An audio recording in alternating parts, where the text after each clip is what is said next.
Thank you, David, and thank you everyone for inviting me here. This is a huge privilege, not because I'm the chief guest. I think it's a privilege mainly because I'm one of the parents who've had the opportunity, and I'll take this opportunity on behalf of all of you to put my hands together and thank Dhirubhai Ambani International School for doing what they're doing to our children.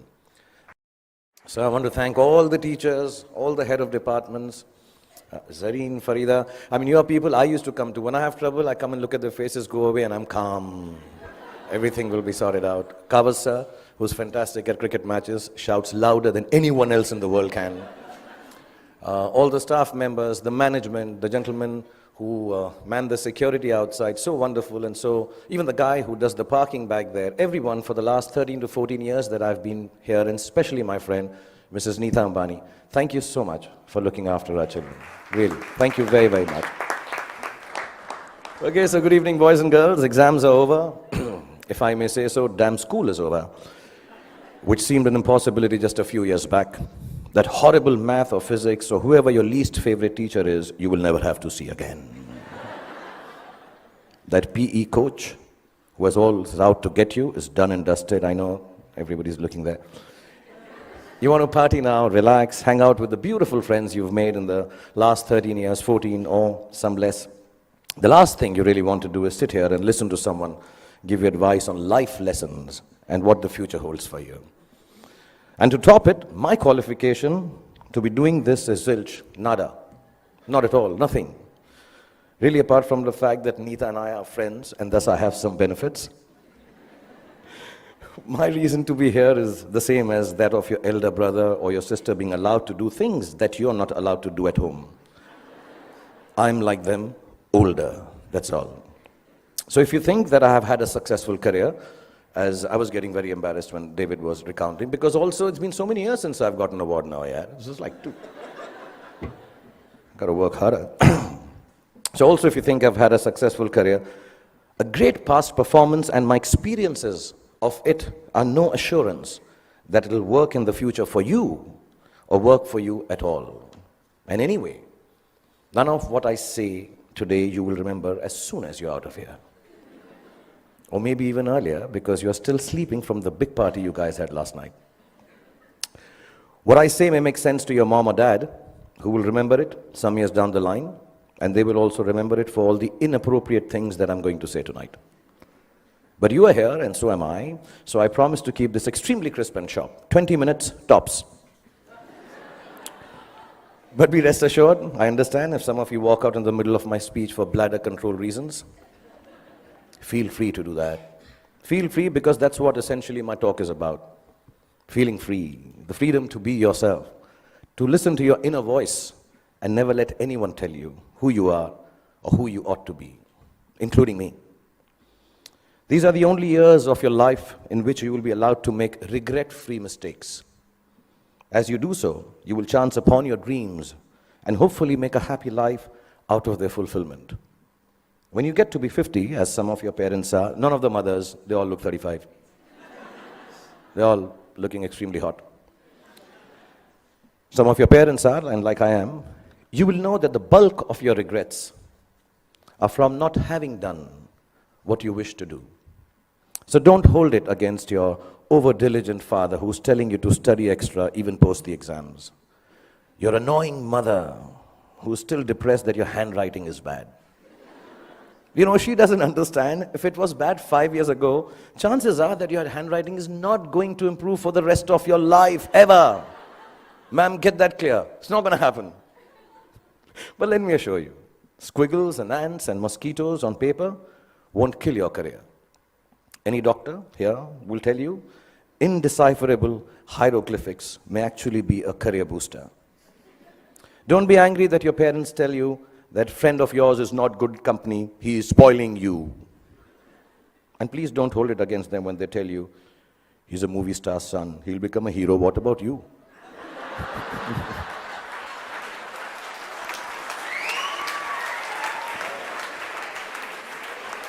I mean, let me assure you, movie stars, sons and daughters also have to work. Basically, just don't grudge the old man and the old bag, ever. All us parents try to do is to make you happy with your choices by annoying you with hours that are actually your choices anyway. But you just don't know it yet. Your hormone levels are too high for you to understand this confusing logic. All you want to be is yourselves, and you're quite sure you know what that is. And I'm here tonight on your side only to confirm your conviction as you set forth into the big bad world from the loving shelter of Mrs. Neeta Ambani and all these wonderful and beautiful and warm teachers and faculty who have nurtured you to embark on your own journey through life. I was talking about parents because I think tonight is about parents. So I'm going to tell you something about my parents. My mother was top class. She was really cool. She loved me unconditionally, was beautiful, like all mothers are, and believed I will be the most famous man in the world, and I could do no wrong. In Delhi, they say, "Hamara bachcha na is like the apple of my eye." Some Punjabi ladies make it bigger, like the pineapple of my eye. So I was the pineapple of my mother's eye. And my father was a gentleman. He was very educated, masters in law, extremely intelligent, knew 7 languages, had traveled the world, knew his politics, fought for the freedom of our country, India, and excelled at sports like hockey, swimming, and polo. He could cook and recite poems and knew the capital of every country in the world. My father was also very, very poor. He was unemployed and struggling to make ends meet for 15 years of my life that I had the privilege of knowing him.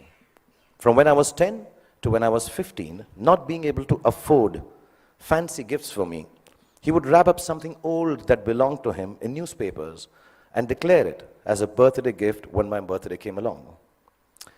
This, in the next 11 and a half minutes left that I have, is the story of the 5 gifts my father gave me and how they helped me become what I am today. When I was 10, my father gave me an old chess set. Chess is a reflection of life, they say, and as cliched as it sounds, it's probably true. The first thing it teaches you is that every move has a consequence, whether you perceive that it does or does not. Nothing you do, not a single moment, is empty of living. So think of things through, not always, but often enough so your life does not feel as black and white and as uniform as the squares on a chessboard. Sometimes, in order to move forward, you might need to take a few steps back. And there's no loss in doing something that hurts in the short run, but proves worthwhile in time. Sometimes, the queen might seem sexier. They always do. But if she gets taken by your adversary straight after you save her, then you might be better off saving your castle or the bald bishop instead. So don't always choose that which seems more desirable if something tells you it's going to get you into a whole lot of trouble. What I mean is also about tonight, drive home while your wits are about you instead of staying and getting stoned senseless after the party here. You can't get anywhere in chess if you don't look out for the little ones around you, the small pawns. Life is like that too. If you forget the smallest of your people or become foolish enough to imagine that the little graces you are given are of no value, you end up nowhere. When you look around you, learn to notice all the tiny little things that make your existence privileged and special. Just the fact that you are here, in this very moment, at this fantastic school, in the company of such adoring parents, is the product of immense love, hard work, and sacrifice on the part of many people present here.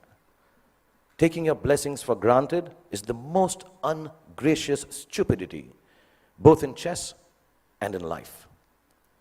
Then there's what they call, I don't know how to pronounce it, but sounds very cool, the Zugzwang. The Zugzwang, yeah. It's a really cool word. It sounds like a Chinese aphrodisiac. Zugzwang. But it actually is German for, okay, I'll tone this down. Oh, fish, I got to get out of here.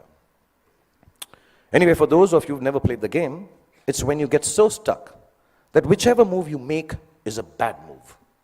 It'll happen to each and every one of you at some point in your lives for sure. A moment will come when it will look like there isn't anything going right and nothing you can do to prevent disaster. Ask me, I just finished Dilwale, followed it up with Fan. So, when you are in Zugzwang, kids, don't panic. Whenever there is trouble and you know there is no way out of disaster, don't panic. With a little embarrassment, you will survive it. Trust me. All you have to do is make a move. All you have to do is move on a bit. As the Cheshire Cat in Alice in Wonderland said, when Alice came to the fork in the road, if you don't know where you're going, it doesn't matter which road you take. I will add to it. As long as you take one road and don't keep standing in the middle of the fork until a truck runs you over. Often in Zugzwang, your enemy wins that particular move, but mostly you end up winning the game. There were no computers when I was a kid, nor were there iPhones for us to Google pornography on, while our parents were busy checking their selfie likes on Instagram. One of the most precious gifts my father gave me was an Italian typewriter. I learned how to use it from him, how to roll paper into the roller and press the lever, I don't know if you guys have seen a typewriter. Google it, yeah. Yeah, the clicking sound of the letters as I pressed them with my fingers, forming words on blank pages, fascinated me. To use a typewriter well, you needed diligence. One wrong letter, and the whole exercise had to be started all over again. We used something called Typex to erase our mistakes in those days. Not to sniff at during math classes. But too much Typex in math classes or in typewriting is unacceptable. So we had to learn how to move our fingers accurately, to make words out of thoughts with efficiency, and do it over and over again till we got it just right. As an adult, I have come to understand that there is nothing of more value than your capacity for diligence and your ability to work hard. If you can outwork your adversaries and your employees, you can ensure your own success in whatever it is you choose to do. Whatever you're doing, do it once. Then do it one more time, even more carefully. Practice will make everything seem easier. Be diligent. Be thorough. Think of every job you do as the first one. So you have to get it right or you won't be able to impress everyone. And at the same time, do it as your last job, as if you will not get a chance to do it again ever. Don't just outwork yourself. Only parents clapping. In fact, you can outwork yourself. If you can outwork yourself, then pretty much nothing can prevent you from glorying. Then my father gave me a camera. And the most beautiful thing about it was that it did not work. We all have those Leica ones, old ones, which don't work, look really cool. I learned that things don't always have to be functional to fulfill a need. That sometimes when things are broken, the greatest creativity emanates from their fragments. I found myself looking at my world magically through the unusable lens, and the fact that there was never any actual photograph to see taught me my most important lesson yet. That creativity is a process of the soul. It does not need an outcome or a product for the world to accept. It needs only the truth of its own expression. It comes from within and makes of your world whatever you wish it to make. So don't be afraid of your own creativity. Honor it. It doesn't always have to be seen or approved by those around you. It is an expression of your deepest self, and it belongs as much to you as it does to the universe that nurtures and inspires it. All creativity is not for everyone to like or understand. All art is not up for sale. Some creativity has a bigger role to play. It is to keep you company when you're alone, when you need a friend, when the world doesn't seem to understand you. Your creativity, whatever that may be, I know a friend of mine who makes dolls out of bath bags from aeroplanes. Whatever your creativity is, your creativity will be the only thing that will keep you inspired and satisfied. Honor it to the end, whatever it may be. Mine is poetry. I write rubbish poetry.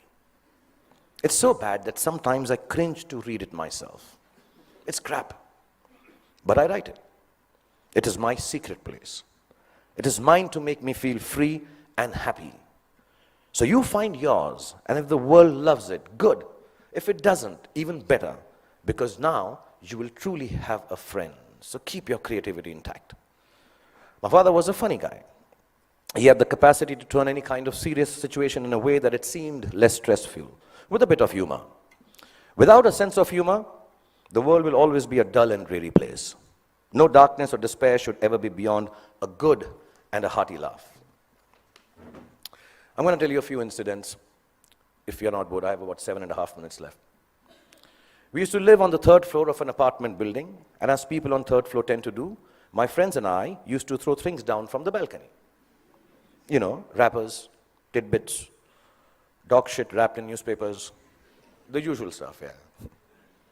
One day, the old gentleman on the ground floor, there always is an old senile gentleman on the ground floor. He had had enough of our daily droppings. He charged at us, yelling at the top of his voice, भाई साहब, ऊपर से चीजें नीचे आती हैं. ऊपर से चीजें नीचे आती हैं. And you know, the whole mohalla, the colony emerged to witness the spectacle. My father was there. I was mortified. And he kept screaming, ऊपर से चीजें नीचे आती हैं. And my father calmly looked at him and said, चाचा जी, ऊपर से चीजें नीचे आती हैं, ये न्यूटन ने बहुत सालों पहले बताया था. आप कोई नई बात बताओ, अंदर बैठ के चाय पी के बात करते हैं. And it instantly diffused the situation. The old man smiled. We went into the apartment, worked out how dog shit needs to be disposed of properly. Over a cup of tea, and life was back to normal again. And there was another incident I'm going to relate. I had been eyeing this attractive, dusky girl who lived in our building. As smooth as I have always been with ladies, for some reason it occurred to me that if I blew up her letterbox with a Diwali cracker called Atom Bomb, she'd be very impressed with me. I've always been good with girls like that, yeah. I know things girls like. In this insanely romantic belief of mine, her letterbox soon exploded before her eyes. And I still don't know why the desired effect of running into my arms in slow motion was replaced with a screaming drama in which she flew up the stairs screaming, Amma, come here, Amma, ingeva, Amma, ingeva. She was a Tamilian lady, yeah. I took my chance, and as all macho men should do, I fled the scene.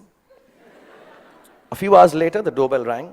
I looked through the magic eye, and the mother of the love of my life was standing outside looking incensed. I found a place to hide. My father opened the door. The lady began to rattle off a complaint. Your son this, your son that. Sorry, my Tamil is not good, but it sounded like that. And he listened patiently and then responded, you know, ma'am, as you were speaking, I was getting angry with my son. But then suddenly I realized how beautiful you are.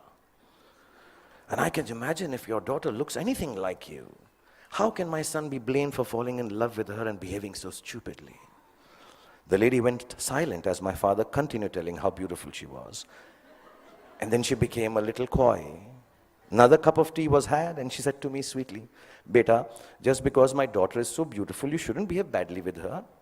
You should come home, sit with us, and be friends. So not only did my dad get me off the hook for blowing up the girl's letterbox, he actually got me inroads to a long, satisfying relationship with the love of my life that lasted 6 days. Because then I realized that dating beautiful girls has its downside. Every boy in the colony made advances at her, so I was regularly beaten up in my attempts to offer her some boy-friendly protection. But that's another story. The point being, learn to laugh at yourselves every chance you get. If you can manage not to take yourself too seriously, no matter how big a shot you become, or how lowly, useless, trivial you feel, you will instantly disarm life's power to beat you down. It makes you braver to face ugliness because it changes your perspective. Humor is actually the deafness to see the world, the reality, for the transient farce it really is. It's like a talisman for survival. Cultivate it and allow it to lighten every heavy moment. Wear it like a vulgar tattoo if you don't already have one. Don't ever let it get washed away in the turbulently beautiful seas of life. It's your ticket to staying young and childlike forever. And you'll realize why it matters to stay childlike when you're my age. And you watch this speech on YouTube with your children. I'll probably have kicked the bucket by then, having smoked enough cigarettes to light up a forest. But I certainly hope that you will have understood what I understand now. No, not that smoking kills, that part is okay. Well, what I'm referring to is what counts as the most beautiful and final gift that my father gave me. I only realized it was a gift on the day he died, when I was 15 years old. A gift your parents have given to you already. Yes, the singularly most exquisite gift you and I have been given is the gift of life itself.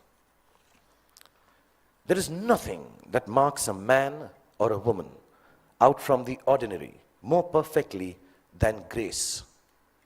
Grace is the consciousness that life is bigger than we are, and therefore our gratitude for it must match its vastness. It is the understanding that everyone we encounter, whether they are loving towards us or offensively abrasive, is a human like we are. It is knowing that experiences shapes human beings, and no matter how good we are at something or how successful we may become, we are never better than the other person. If you can live your life with grace towards those around you, you will accomplish more than you could if you became the President of America. That came out wrong, knowing that Donald Trump is so close to becoming the President of America. I didn't mean that. I'll rephrase that, guys. If you can live your life with grace towards those around you. Okay, actually, what the hell? Because I came here and told you a secret that I write rubbish poetry, I'm going to read out a poem and end this. This is the most rubbish poem you'll hear, but keep it in your heart because I'm the damn chief guest tonight. If your after party, EDM, I assume this is the music. I thought I'd be very cool if I used the word EDM. Is EDM cool still? Class of 2016, is it cool? No? Okay. If your after party EDM stone sunrise has found you, with dog-shipped wrappings and friends that will not confound you, and you start on this journey with a brave heart about you, if you live life with grace towards those around you, you'll get where you have to, and it won't astound you. If it isn't Ferraris and a White House that downed you, you won't need an entourage to always surround you. It's your truth you will have that will shelter and ground you. And you'll remember this day as the day that unbound you. From the walls of this beautiful school and the teachers, exams and all the rules that sometimes seem to hound you. And let me tell you, you all will be successful. Let me remind you. Now it was remind, but because it's not rhyming, so I...